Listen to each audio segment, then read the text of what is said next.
Welcome along to the #1 place to come and get your strategy guides ready for the next GP event. We're going to be filling you with everything you need. Are you fed up of missing out on those podiums? Are you fed up of having to do them extra pit stops because you don't know the strategies to follow? Are your opponents flying past you with the use of DRS, leaving you wondering, well, how can I get like them? Well, don't worry, we have all the information that you are going to need to tackle your qualifying round. We are going to go through everything. Where to use that DRS, the strategies, which boosts are the best around those circuits as well. We're going to feature a full how-to guide as to what you need to be following. This is really the #1 place to go for all your qualifying and weekend strategy guides. So yes, as we go into the game then, on the left-hand side, we're going to get up to speed as to what we've got coming this week in F1 Clash's GP event. Now, this is your qualifying guide, and on Friday, you will receive your opening and final round guide as well, so make sure to come through to that. Now remember, on Wednesday it is random entry qualifying groups. On Thursday and Friday, if you haven't made it through, they are groups more based on your past performances. But this week, on the back of a very good race by Carlos Sainz, we have the Smooth Operator event. So really good timing for a Carlos Sainz tribute. You know what that was? That was a smooth operator. Smooth operation. Yes, the Magic Man, Carlos Sainz, here with a 10% stat boost. As well, we have got all three forms, common, rare, epic. We also have some legends receiving a 10% stat boost. Alan Prost, Jackie Stewart, and Mark Webber all receiving that 10% stat boost, which is going to be very interesting indeed. So make sure to check your drivers to see which one is better from Wednesday onwards. Now, if we go into the Smooth Operator event and we take a look at the sponsor task this week, in Champion, you are going for Pit Pass trophies, and you've got to use either Sainz or Stewart.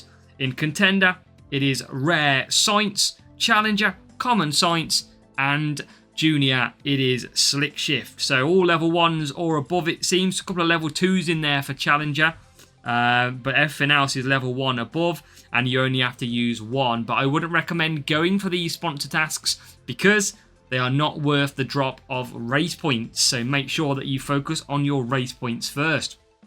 Now, of course, legendary drivers are boosted this week, which means legendary drivers are available.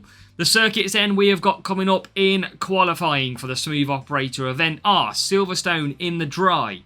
We have got Miami in the dry. We have got Austin in the wet conditions, and we round off with the fourth race of qualifying. It is a trip to Spa. So let's get into your qualifying guides for strategy maps ready for you to learn and get ready to race here at the Smooth Operator event.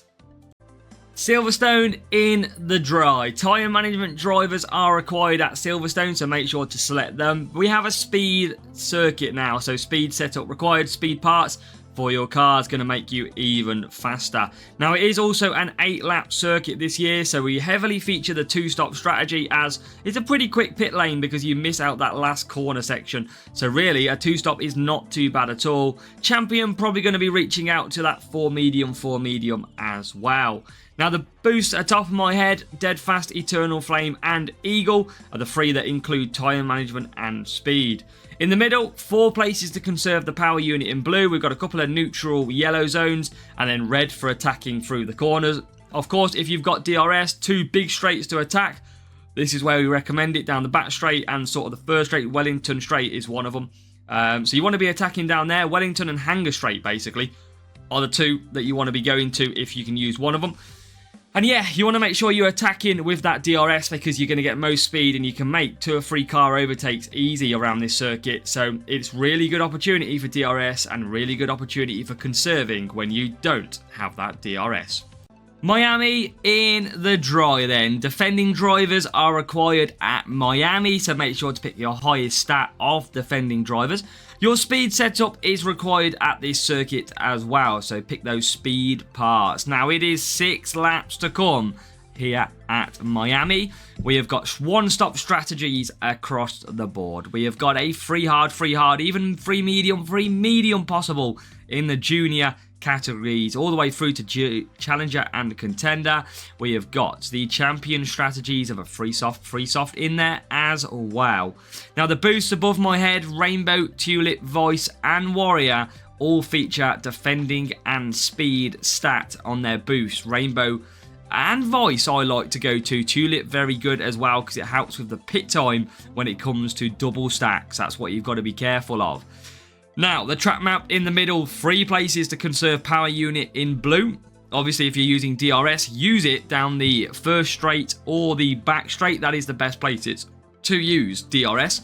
If not, attack through those corners and conserve down the straights to get that power unit back. Next up is Austin in the wet. Now, of course, this is a tyre management driver. Is going to be your best friend around here, your fastest way around. So if any increase on stat, take those drivers. You have got a cornering setup required for your car as well when you face Austin. Now, this is a 6-lap circuit, and in pretty much believe it is a one-stop strategy. So again, we'll come back to improve this if need be.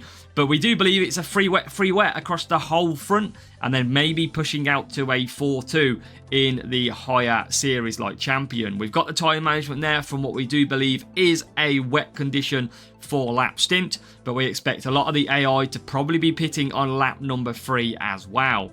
Now, the boosts above my head feature both tyre management and cornering. The 3 best are Movember, SAR and Nazar, so if you've got them, whack them on. If not, downforce and self-control also feature your tyre management and cornering. Now, in the middle, you have got your track map. This is a home of where you're going to push, where you're going to go neutral, where you're going to conserve. Blue for conserve, yellow for neutral, red for attacking on your engine mode. But of course, if you are using DRS in Challenger, Contender or Champion, that back straight is key for DRS, really powerful. Make sure that you use the red attack mode though to get the more out of that DRS. Maybe make 4 or 5 overtakes even. You're going to have to find places to conserve though, because obviously if you're attacking down the straights, you're going to want to try and build some power unit each time for that DRS attack. Spa in dry conditions then. Tyre management drivers are required at the Spa Belgium circuit, so make sure you're selecting tyre management drivers because they are, the higher the stat, the faster they are going to go. You also require a power unit setup at this circuit, so make sure to add your power unit parts to go racing around Spa. Now, it is 6 laps to come, and it is pretty much a one-stop strategy. Junior, if you're just starting out, most likely a 2-2-2 or a free hard. If not, you're in Challenger or Contender. Free medium is pretty easy to use. Also Champion in there as well with the softs. Obviously, we've got your tyre management recommendations. You are going to be absolutely fine with them tyre managements. Now, above my big fat head, we have got the boosts that feature both tyre management and power unit. You've got Butterfly, Surf, Deadfast and Frost. Heavily feature tyre management and power unit. We've also got Iron Force, Pretzel, Dragon and Instinct, which also feature both of these. Now, in the middle, we have your track map. Top on this track map, Eau Rouge, top of Eau Rouge, down the straight. Incredible DRS zone. You will make numerous positions, so save your DRS for that top of Eau Rouge and straight. You can use DRS down the final sector, not as strong though, but if you're not using DRS, make sure to conserve down both of them straights. Now, also remember, this middle sector of Belgium, it is so good for overtaking, so try and save some power unit as well for that middle sector. It is a good track for some good points.